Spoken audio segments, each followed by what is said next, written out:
Today on the Matt Walsh Show, now they're coming for Abraham Lincoln. After Thomas Jefferson's name was taken off of a school in Virginia last week, now Abraham Lincoln High School in California is getting a name change. The purge of our history continues, and it began with the attack on Confederate statues. Lots of people who went along with that are now appalled by the results of really their own actions. We'll talk about that today. Also, 5 headlines, including news from a doctor on MSNBC that even if you get a vaccine, you still can't travel or live your normal life. And a famous evangelist claims that Trumpism is the greatest threat facing the church today. Trumpism is. Plus your daily cancellation and much more today on the Matt Walsh Show.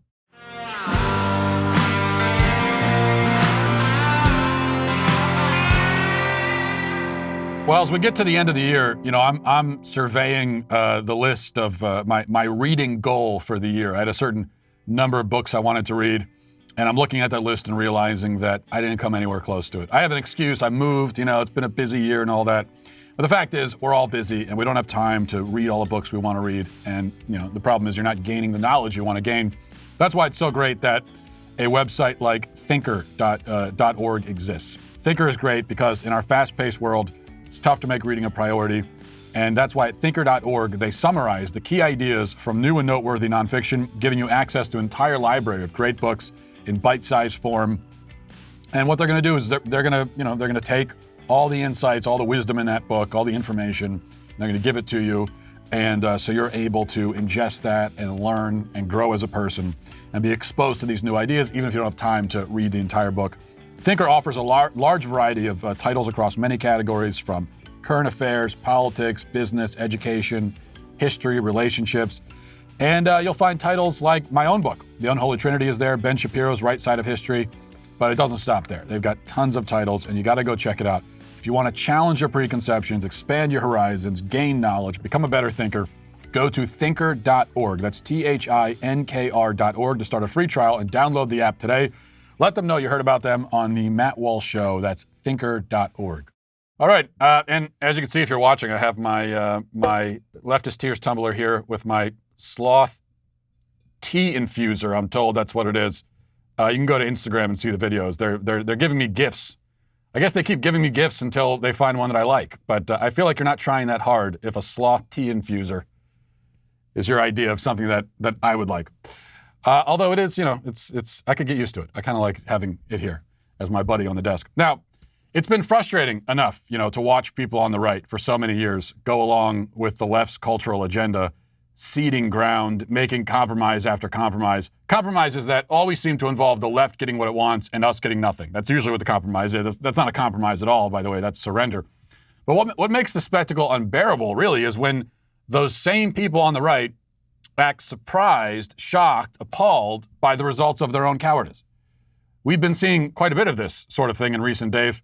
First with the announcement that a school district in Virginia would be taking Thomas Jefferson's name off of their elementary school because he owned slaves. And now with the latest news that San Francisco will be renaming its Abraham Lincoln High School, though Abraham Lincoln, quite famously, did not own slaves.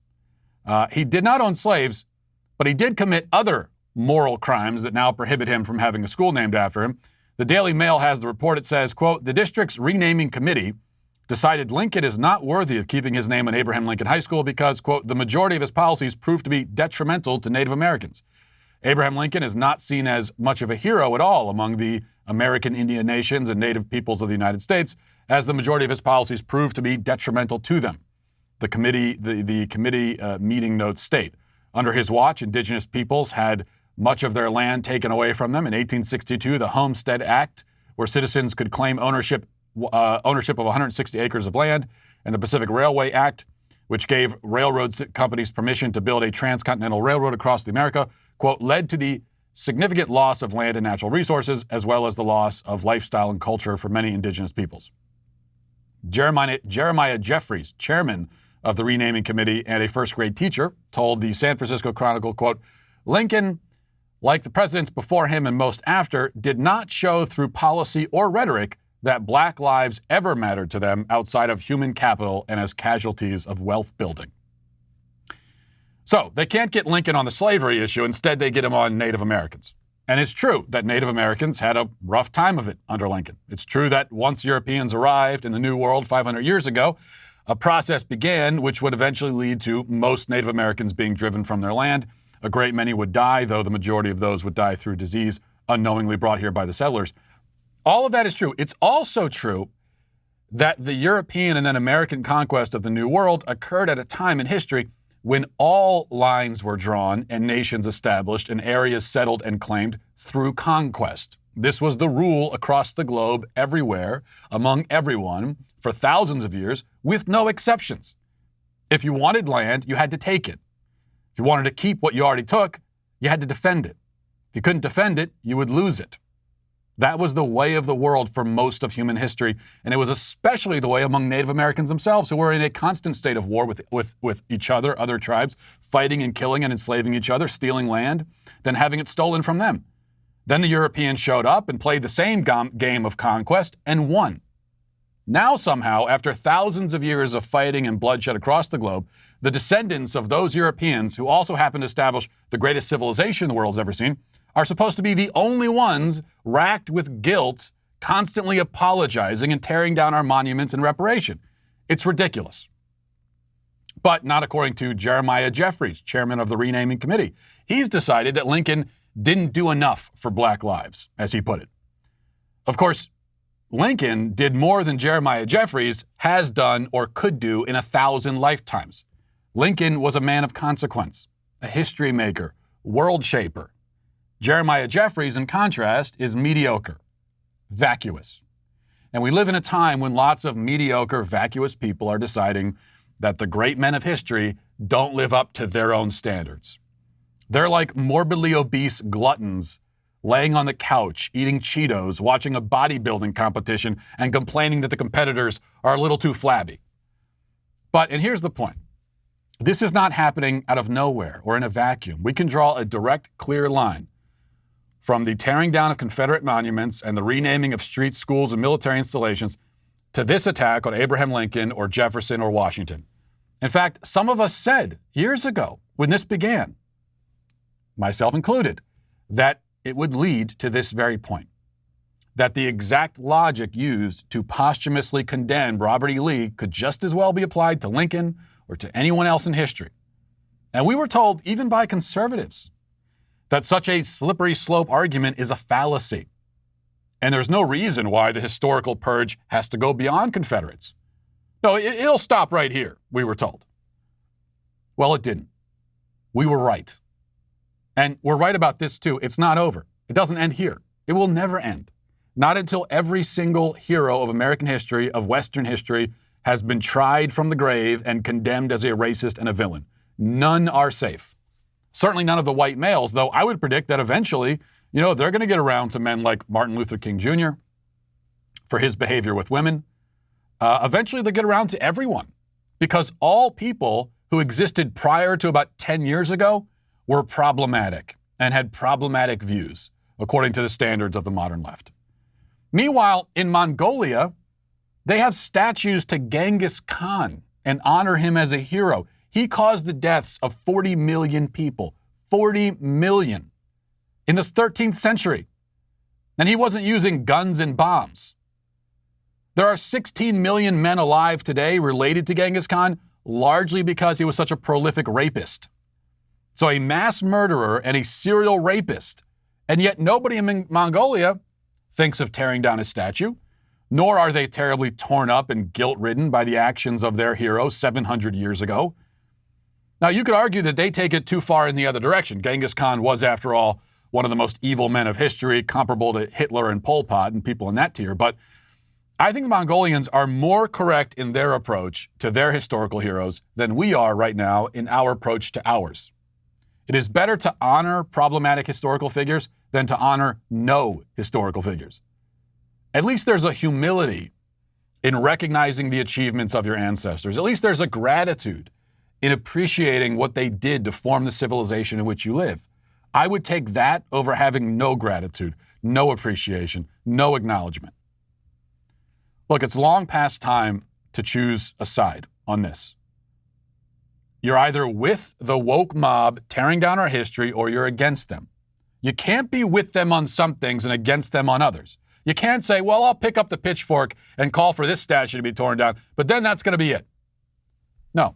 The woke mob must be opposed on principle in everything. Even if you would otherwise agree with them about something, even if there's a statue you also don't like, and they're saying tear it down, you should say, well, I don't like the statue either, but since you maniacs are trying to pull it down, I say keep it and build another bigger one and put it right next to that one. That is the only way to deal with these people. There is no other way.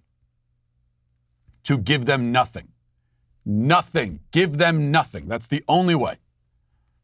And now the very latest development, Andrew Cuomo, this is breaking news today, will be signing a bill to outlaw the sale of Confederate flags. To outlaw the sale of Confederate flags in New York, which is outrageously unconstitutional, of course. I mean, it doesn't even come close to approaching the realm of constitutional. It's also pointless, as New York is not exactly known as a bastion of Confederate sympathizers.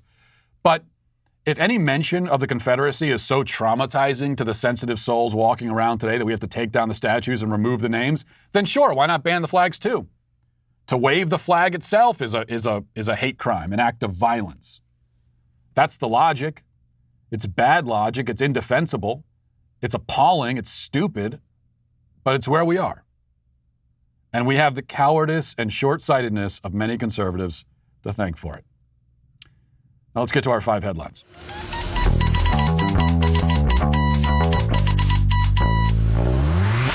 Before we get to our 5 headlines today, a problem for a lot of guys is that we can tend to be reluctant to go to the doctor. We don't feel like going. We're embarrassed to go. And that's why it's so great that one of our new sponsors, forhims.com, exists and is there for us. Forhims.com is all about men's wellness. If you need help with ED, hair loss, if you have a cold, really anything, if you're interested in mental health or COVID-19 home tests, whatever it is, Hims is here for you. Through Hims, you can get prescription medication that treats many things, but ED, this is real science, real solutions to ED. Hims makes it easy. Hims connects you to a licensed medical professional online and can prescribe FDA-approved prescription medication to treat ED. You get the same active ingredient as the expensive little pill, but without the expensive price tag. And if approved, your medication is shipped directly to your door in discreet packaging, and shipping is also free. So it's easy, it's discreet, and it's an easy thing to fit into your life. Why live with ED when the solution can be so simple? And if you have a problem and there's a solution out there for it, then there's just no reason to live with the problem if you don't have to. So try Hims today by starting out with a free online visit. Go to forhims.com/Matt for your free visit. That's forhims.com/Matt, forhims.com/Matt. Prescription products are subject to medical provider approval and require an online consultation with a medical provider who will determine if a prescription is appropriate. See website for full details and safety information. Remember, that's forhims.com/Matt. By the way, Ben Shapiro on his show today is going to have more about this Lincoln situation. Also, I'll be joining to talk about it as well. So you can tune in for that. And I just saw this. Now, this is not one of our headlines, but I'm just sort of tacking it on to the front here. But I want you to look at this headline from the website Queerty. It says, let's see. It says, Pete Buttigieg makes history as first out cabinet member. He was nominated as a transportation secretary for unclear reasons. I'm not sure that he has any, I don't know what expertise he has in the realm of transportation, but they wanted to give him a cabinet, kind of a, it's a runner-up sort of prize that they give. And so they said, we'll make him transportation secretary. So that's the headline, right? Pete Buttigieg makes history as first gay out cabinet member. Then here's another headline, though, also from Queerty, and this is from not even a year ago. This is from February of 2020. It says, Trump makes Richard Grenell first openly gay cabinet secretary in history. Again, this is the same publication within a year, first claiming that Richard Grenell is the first gay cabinet official, and now they're saying, oh, no, actually it's Buttigieg. He's the first gay one. How do you make sense of that? We talk about erasing history. Okay, they don't need to go back 150 years to erase history. They're going to erase history that happened like 10 months ago and just pretend we're going to pretend that didn't happen. Yeah, Pete Buttigieg is the second gay cabinet official. He's the first one to be the second one. And I would even say, and this is credit to him, he's probably going to be the only second one. There will never be another second gay cabinet official. So give him credit for that. Or you could even say, I mean, he is probably the first openly gay cabinet official in the Department of Transportation, which is probably the most boring political milestone in history, which is itself another milestone. So why don't we just go with that? That should be the headline. Pete Buttigieg lays claim to most boring political milestone in history. That's an accomplishment. All right, number one, vaccines are now being administered, with Trump having made good on his promise to have a vaccine available by the end of the year. Many in the media mocked Trump for saying that and have, of course, not apologized or admitted that they were wrong. Instead, they've moved on to explaining why, well, okay, yeah, he did get the vaccine to us, but actually the vaccine's basically pointless because even after you take it, you still can't resume your normal life. Here's a doctor and pandemic consultant, quote unquote, on MSNBC explaining. Watch. Tomorrow morning, and I'm grateful for it. Chuck, I just wanted to say, just a follow-up on what Yasmin mentioned. Just for your viewers out there, I know one of the individuals who we just saw getting vaccinated is planning on traveling after the second dose. This is a source of confusion, but no, this is one of the misperceptions here. Just because you get vaccinated with that second dose does not mean you should be participating in things like traveling in the middle of an out-of-control pandemic or that you're liberated from masks. Mm-hmm. Everything still applies until all of us get the 2-dose regimen. And we don't think that's going to happen until June, July. And again, this goes back to what we just talked about, Chuck. We don't know if just getting the vaccination prevents serious illness, or does it also prevent you from getting infection entirely, meaning you can still get infected with the virus potentially and pass it on to others. So really, really critical. Don't let your guard down just because you got vaccinated. You still might be able to get infected with the virus and pass on others. So please keep that in mind. Okay. So according to him, the vaccine is meaningless, pointless, doesn't do anything. According to him, that appears to be what he's saying. Well, yeah, it's a source of confusion. Oh, you were confused. You thought the vaccine did something. No. You still, everything goes on exactly how it has been, even after you get the vaccine. Until we all get it. Well, why is that? Is this like what I tell my kids where, nobody's allowed to leave the table until everybody's finished eating? That to me is just a matter of courtesy and good etiquette. So is that what we're doing here? Well, it wouldn't be courteous. It'd be bad etiquette if you get the vaccine and then you start running around without a mask and you get to go on a vacation, makes everyone feel bad. And so you shouldn't do that until everyone else can do it too. Is that what they're telling us? I would prefer that logic over what it appears that he's saying, which is that, yeah, even if after you get the vaccine, there's still a chance you could get it. There's a chance. All right, well, if that's the logic, then the lockdowns never end. And masking never ends. Because there's always going to be a chance. Even after everybody gets the vaccine, even if every man, woman, and child in America gets a vaccine, still there's going to be a chance, right? There's always a chance. There's a chance you could get any disease that you get vaccinated for. There's always a chance.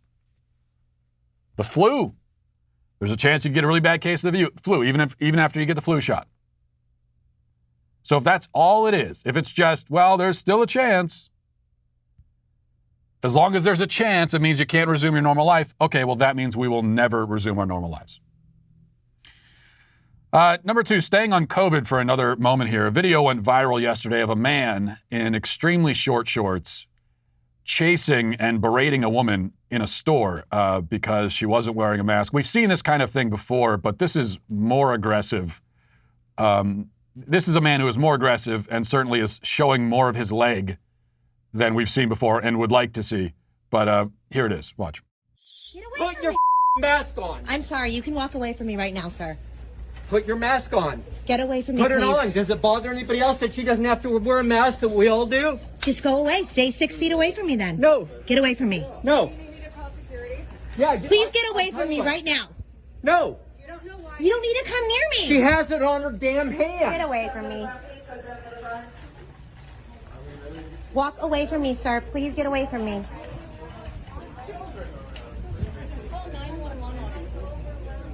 You don't care. Leave me alone. She Stay 6 feet away from me then. Cannot infect my baby. God, get out of here. I know who you voted for. I know who you voted for. I hadn't seen the end of that video. I like that. I think we all know who that guy voted for. And the first thing that comes to mind for me again is just, and I know this isn't really the headline, but does he not have anyone in his life that loves him and cares about him and saw him leaving the house in those shorts and said, "Hey, whoa, no." And the whole getup, the shirt. If you're just listening to this, by the way, if you're listening to this and you didn't see the video,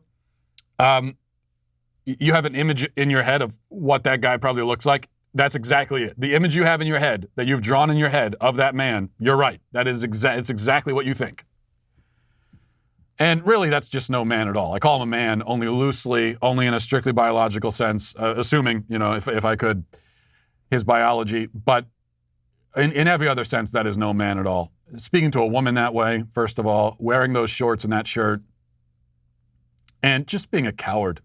This is what I would talk about all the time now, this normalization of cowardice. Someone's so afraid. Oh, you're going to get me sick. Put a mask on. You're going to get me sick. I'm scared. I'm scared of my short shorts. No, you should be the one covering up. I'd much rather be in a building with 100 people without masks on than 100 guys like that wearing those shorts. There's a comparison being drawn here. I'm not sure if the comparison is fair, but there's another video, really audio, that's gone viral yesterday. This one of Tom Cruise, and on the set of the latest Mission Impossible. I think they're on Mission Impossible 52 now, and he's berating some of the people, some of the workers on set, for not following the COVID guidelines, and he makes his opinion known loud and clear. Here it is. Listen. You're back there in Hollywood making movies right now because of us. Because they believe in us and what we're doing. I'm on the phone with every studio at night. Insurance companies. Producers. And they're looking at us and using us to make their movies. We are creating thousands of jobs, you I don't ever want to see it again. Ever! And if you don't do it, you're fired. And I see you do it again, you're gone. And anyone on this crew does it. That's it. And you too, and you too, and you. Don't you ever do it again. That's it. No apologies. You can tell it to the people that are losing their homes because our industry is shut down. It's not going to put food on their table or pay for their college education. That's what I sleep with every night. Yeah, I'm not sure. I didn't get a pulse on how people are reacting to that. I don't hate it. I don't really care one way or another, to be honest, about Tom Cruise yelling. I thought I'd play it anyway. But if I had to make a judgment call, I don't hate that. I don't hate it nearly as much as I hate the guy in the store. Because Tom Cruise, he's basically, these are his employees. He's a producer of the film. And they have strict guidelines they have to follow. Otherwise, the movie gets shut down. Lots of people lose their jobs. And so he needs people just to do it and play the game so we can keep it going. So that to me is different from just some random dude in short shorts at the grocery store chasing a woman down for not wearing. I mean, he's got no authority. I say the same thing about, if I'm out in public and someone, and this has happened to me, I've mentioned it before, and someone comes up to me and says, "Why aren't you wearing a mask?" Just some random schmo walking down the street. I'm not going to pay any attention to them. Now, if I walk into a store and an employee or manager there says, "We need you to wear the mask," I don't like it, I'll respect that. Because you have the authority to tell me that in your establishment, I can always leave. So I'm going to say Tom Cruise is not canceled over that one. The guy in the short shorts is. All right, let's go to number 3. Lengthy New York Times article published yesterday, getting a lot of reaction. And I'll be honest with you, I didn't even read it, as I feel like I didn't need to. But the headline is, how the journalist Jeffrey Toobin went from respected New Yorker writer to hashtag punchline and subject of debate. The reason I didn't read it is because I think I know masturbating in front of his coworkers. That's how it happened. That's that is a one-way ticket to being a punchline and a hashtag. And really, what is there to debate? That's what he did. It is interesting, though, to see, though not surprising, in the media, this attempted rehabilitation of Jeffrey Toobin. Considering all the people that these folks in the media have tried to destroy, going back even to Nick Sandmann, a kid in a hat standing outside, smiling at a Native American drumming in his face. Oh, we're going to try to destroy him, but Jeffrey Toobin, let's try to rehabilitate him. Let's just remember that with Jeffrey Toobin, it's not as though he was in the privacy of his own home and just on his own, and then someone like hacked into his webcam and got a video of this and then posted it or something. If that happened, then I would say he's a victim here. That's not what happened. He was in a meeting. He was in a meeting with his coworkers and decided to drop his pants and get to work. It's entirely different. You do something like that, yeah, you deserve to be fired. And of course you're going to be a punchline. How else are we supposed to respond to that? And it still has not become entirely clear to me because the people defending Jeffrey Toobin, I don't think any of them have defended Louis C.K. These guys, to me, did basically the same thing. So I'm not sure I see the difference. Other than Louis C.K., I guess, got consent before he did it. So arguably, he's not as bad as Jeffrey Toobin. All right, let's go to number 4 here. I regret to inform you, they are dancing again. They're back at it. The nurses are dancing again on TikTok. Here's the latest video. This is from yesterday. I think it's a hospital in New York. Oh, no, it's Boston. It says right there. Okay, hospital in Boston, Boston Medical Center. And they're doing a little choreographed dance routine. Let's watch that. Okay, we can see that they've got, okay, now this is the real choreographed move here. Look at this guy in the blue suit. Very blue suit. He's really into it. Guys in the background, not so much. The reason why they're dancing is that they're celebrating the vaccine. And so they're outside dancing. This really does remind me of what I've read about, like with the Black Plague in Europe. And, if you read, go on Wikipedia, doctors used to gather in the town square and do synchronized dance routines. And there's actually a really famous photograph from the Spanish flu pandemic in 1918 of a doctor actually breakdancing in the middle of a hospital ward. Another guy's doing the Macarena. He was ahead of his time.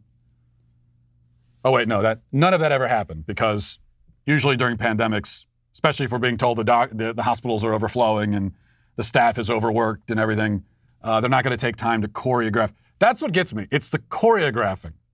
The whole thing gets me. But if this was just a spontaneous spur-of-the-moment dancing, that would also be concerning. But they had to take some time to choreograph that and to practice the dance moves. All right, number 5. I've been wanting to mention this for a few days. Beth Moore, well-known Christian evangelist, had this to say a few days ago. This was on Twitter. It got a lot of reaction. She says, I don't believe these are days for mincing words. I'm 63 and a half years old, and I have never seen anything in these United States of America I found more astonishingly seductive and dangerous to the saints of God than Trumpism. This Christian nationalism is not of God. Move back from it. Fellow leaders, we will be held responsible for remaining passive in this day of seduction to save our own skin, while the saints we've been entrusted to serve are being seduced, manipulated, used, and stirred up into a lather of zeal, devoid of the Holy Spirit for political gain. And God help us, we don't turn from Trumpism to Bidenism. We do not worship flesh and blood. We do not place our faith in mortals. We are the church of the living God. We can't sanctify idolatry by labeling a leader our Cyrus. We need no Cyrus. We have a king. His name is Jesus. Now, as far as I know, first of all, this broadside against Trumpism from Beth Moore, this is I think the first time she's come out as explicitly and directly as this. When Trump is on his way out, now she's showing up to say, this Trumpism is a real problem. Now, first of all, if you really feel that way, why didn't you say it 4 years ago? I mean, why haven't you been saying it this whole time? So not exactly an example of courage there. But also, even aside from that, and I could be wrong, by the way. Maybe I haven't followed her work that closely. Maybe she's been saying this before. If she has, then I'll retract that part of it. But regardless, the idea that Trumpism, that people being too enthused about Trump, is the most seductive and dangerous thing in the church today in America? Are you kidding me? Have you not been paying attention to what do you think was happening before Trump came along? It was all fine and dandy? The church, Christianity in America, has been in a state of collapse, spread out over decades. And Trump had nothing to do with that. Now, I agree that idol worshiping of a politician is a problem. It's a problem on the left. It's a problem on the right. And I've always said that. But it is by no means even close, anywhere near the most dangerous or the greatest threat the church faces today. You want to talk about what's seductive? Leftism. That's what's seductive. Just look at the polls. Look at the surveys. Look at the surveys of all the Christians who think that, you could be a Christian and still be in favor of babies being murdered. You could be a Christian and completely reject biblical morality and the Bible's teachings on marriage and family and sex and all of that. That's seductive. Okay, that has attracted more than just a segment of political conservatives. That has attracted millions of people across the board, and it has led to the collapse of the church in America.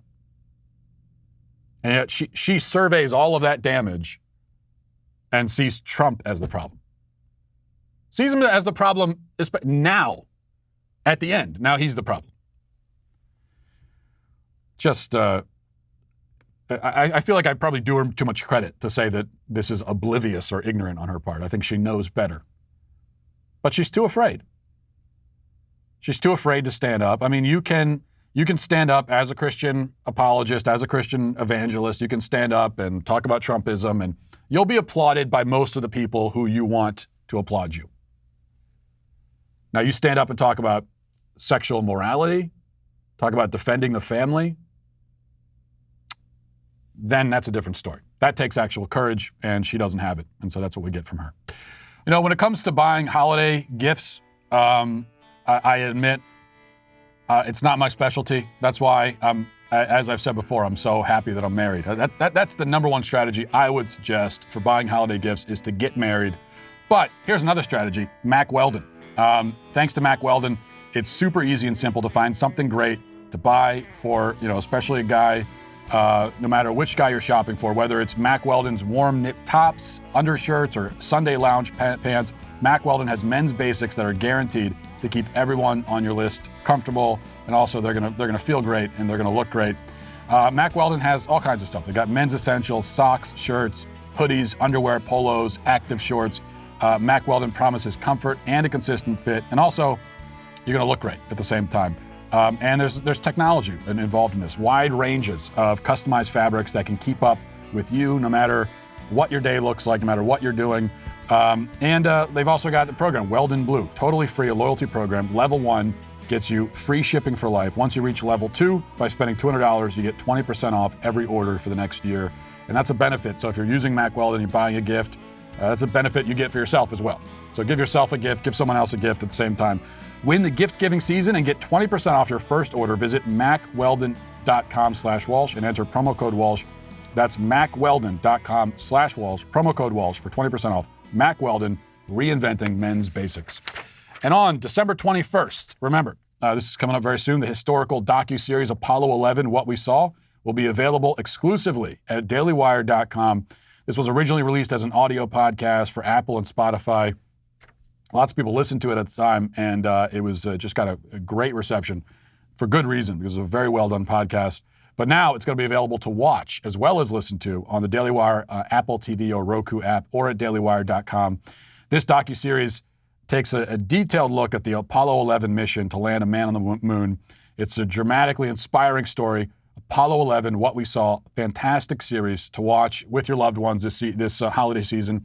over Christmas break, if you're looking for something to do, maybe if the weather isn't so great, looking for something to do inside, then I would suggest put this on. And right now, you can get it for 20% off with code WATCH when you become an insider or above member over at dailywire.com/subscribe. And make sure to download our Apple TV or Roku app to get all of our content on your big screen. That's dailywire.com/subscribe. You get 20% off your membership with code WATCH and access all of our new and existing content. All right, let's get now to our daily cancellation. Today we're canceling Zinnia Jones. He's a transgender activist, self-proclaimed science writer, who recently presented the argument for potentially putting all children on hormone blockers. Now, just for a little context and background here, Jones runs a YouTube account. I'll give you a little taste of that, just so you understand who this is coming from. This is Jones and some other person a couple years ago reacting to a Tucker Carlson segment, which itself, the segment, was reacting to Jones's statement that straight men are transphobic for not wanting to date trans women. And this is what Zinnia Jones had to say about that. Listen. I feel like this is just his way of saying, oh, you expected people to just re-examine some belief that they hold about a marginalized group. Oh, you just all want to f*** us then. No. The entire reason I brought this up was because there are so many straight guys who are into us. There are a ton of people who would be into us, but they have hang-ups about it because they think, oh, trans women aren't women, which is false because trans women are women, obviously. If they could get past that, then maybe they'd realize that they could have a really good time with us. I am trying to help them here. People who like trans women or might like trans women but have issues with it because of everything that society says about it. Okay. Yeah, there you go. I don't think we need to watch more of that. Just very quickly, no, there are no straight men who are into you, or could be. By definition. By definition, if you're a straight man, you are attracted to biological females. If you're attracted to anything but biological females and you're a man, you're not a straight man, by definition. So there you go. There's Jones. Jones has declared that children. Now this is the new thing. Jones has declared that children should not be forced to undergo, quote, the permanent and irreversible changes that come with their own puberty without first, quote, a professional evaluation, suggesting that a child's natural process of growth and maturity somehow constitutes a human rights violation. Jones says that the argument that children cannot give appropriate consent for hormone blockers necessarily leads to the conclusion that we should be, quote, putting every single cis and trans person on puberty blockers until they are able to offer, quote, informed consent to go through puberty. Jones presents puberty as a choice and one that every child should have the right to accept or decline. And in order to bring about this utopia, apparently children should all be drugged by default. Now, this is quite insane, of course. It's hard to know where to begin in explaining why it's insane. But one crucial point to make is that puberty is just one stage in and facet of human development. If puberty violates consent, then my bones violated my consent by making me 6 feet tall. Actually, 6'1", at least that's what I say. Certainly, my metabolism has committed an unspeakable crime against me by slowing down without asking first and ensuring that I can no longer eat at Cinnabon without the evidence showing up around my midsection. In fact, even as I say these words, my heart is pumping blood without asking permission. My liver has taken it upon itself to filter blood regardless of my personal preferences. I must also note with special disappointment that my body has never sprouted wings so that I can fly in spite of my repeated demands to that end. See, I exist here in this body, on this planet, in this reality, as this person, and almost everything about my body, this planet, and this reality exists independent of how I feel about it. Our consent cannot be violated by nature because nature is outside the realm of consent. Looters who destroy your store have committed a crime against you. But a hurricane that destroys your store has not. Just like you are not oppressed or victimized by a natural process occurring in or to your body, even ones you don't like. even death itself, because this is all a part of being a human person. And to say that you, a human person, are a victim of being a human person is incoherent. Now, on the other hand, you can be a victim of and have your consent violated by artificial substances intentionally introduced into your body in order to halt your natural growth. If these drugs are given to you as a child when your brain has not yet developed to the point where it's able to properly evaluate all the options and make a truly informed choice, then you are a victim. Something is being done to you artificially by another conscious agent, and you did not really choose it because you are not able to make those sorts of choices. And this is science we're talking about. The prefrontal cortex, the region of your brain heavily involved in decision-making, discernment, evaluating choices, and so on, is not completely online until the age of 25. At the age of 9 or 10 or 12, it's not even close to fully operational. That's why children cannot be entrusted to make any life-altering decisions for themselves at all. This is also the whole reason why we say it's rape for adults to have sex with children. No matter what the children say, the child cannot choose a sexual relationship with an adult because they cannot know what it entails, what the consequences will be, what it all means. This very same logic clearly means that pubescent children do not take drugs, they are given drugs. If an adult having sex with a child is not having sex with him but raping him, then an adult giving hormone pills to a child is not medicating him but poisoning him. But the one thing I will say for the demented and evil idea presented by Zinnia Jones, I'll say that it's entirely consistent with every other demented and evil item on the radical LGBT agenda. In fact, it's the logical conclusion of those things. If sex is assigned at birth by unspecified nefarious forces, then puberty is part of that unfair assignment. If we must break free from this assigning process by letting children choose their gender, then they should be able to choose when and if they undergo puberty. Zinnia's point is inescapably correct if you accept the underlying trans narrative. Many people in our culture do accept it or pretend to accept it because they're too scared to be honest about what they really think. And that means that compulsory hormone pills for all children is not as far-fetched as it sounds. We are marching on our way to that destination as we speak. But preemptively, in the meantime, this person is absolutely, incontrovertibly canceled. And we'll leave it there for today. Thanks for watching. Have a great day. Godspeed.